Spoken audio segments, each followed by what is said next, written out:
since George Floyd's death specifically. Police killings of U.S. citizens overall have increased 18% since 2020. What the belies in that figure, though, I looked more into it after I talked about it last week, is that they have declined in liberal controlled areas on average of 15%, but they have increased in red states and red controlled dominated areas by 23%. In that time, there have been demographic, economic, political signs of horrible, genuine suffering that in many ways I really empathize with.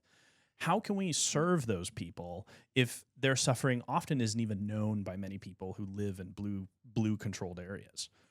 I think we have to pop our media bubbles that we're all in, our TikTok content bubbles, to understand the plight of the dairy farmer in Wisconsin or the agricultural farmer out there in Yakima and what they're going through. I think back to the messaging from Kamala Harris leading up to the campaign or leading up to the election, which was very, if you notice, focused on the middle class. It was just like, how can we bring the middle class up? And there was no talk about people who are living in poverty or people who are, I don't know if there's a term for this, of just like within the context of the middle class, but they are still like the working poor, like someone who, is working, making like 70, 80 grand a year, which may sound like a lot, but in Seattle or San Francisco or New York, it's just like you're hanging on by your fingertips.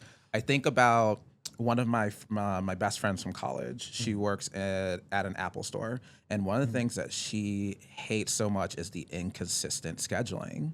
So small things like that, where the Democratic Party could be like, hey, we're going to take a look at making sure that your schedule has to be out 2 months in advance.